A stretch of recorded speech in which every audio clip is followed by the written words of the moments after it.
Viewers, நாங்களுடைய Lakshmi, நீங்கள் வந்திருக்கிறது 0 லக்ஷ்மி. இன்றைக்கி முதல் இடத்துல வரலைன்னா தான் ஆச்சரியம் இல்லையா? 5:55க்கே பார்த்துட்டு முதல் இடத்துல இருந்தாங்க. அப்போ சீரியல் வந்ததுக்கப்புறம் என்ன ஒரு ஆர்வம்! எத்தனை பேருக்கு அலாரம் வச்சிங்க? ரொம்ப சூப்பரான ஒரு விஷயம். எஸ், இன்றைக்கி வந்து ஹாட்ஸ்டாரில் முதல் இடத்துல இருக்காங்க. நேற்றுமே முதல் இடத்துல இருந்தாங்க. தொடர்ந்தும் சில நாட்களாக முதல் இடத்துல இருக்காங்க. ஹாட்ரிக், டபுள் கேட் ஹாட்ரிக் அப்படின்ட்டு ஒரு சாதனையை கூச்சிட்டே இருக்காங்க. அப்படிங்கிறது தான் சொல்லணுன்னா ரசிகர்களுடைய ஒரு பெரிய எதிர்பார்ப்பாக இருக்குது. ஹாட்ஸ்டாரில் ஒரு 6:30 மணி சீரியலுடைய முதலிடம் அப்படிங்கிறது ரொம்ப ரொம்ப பெரிய விஷயம். ஆனால் எனக்கு தெரிஞ்சு 2 ப்ரமோவாக கொடுத்துருந்தாங்கன்னா இன்னும் கூடுதலாக இருந்திருக்கும் அதனுடைய வைப்ரேஷன். இந்த எபிசோடு வரப்போகுதாட்ருக்கு இன்னும் கொஞ்சம் சிலர் யோசிச்சிருப்பாங்க அப்படிங்கிறதான்.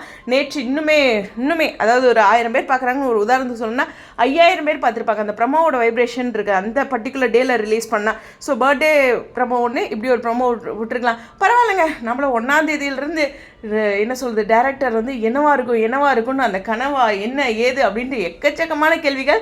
ஆனால் லக்ஸ் ரொம்ப தெளிவாக முன்னாடியே சொன்னதுனால நான் கொஞ்சம் நிம்மதியாக தான் இருந்தேன். எனக்கு நல்ல ஸ்ட்ராங்காக இருந்தேன் என்னோடய ப்ரிடிக்ஷன் மேலே.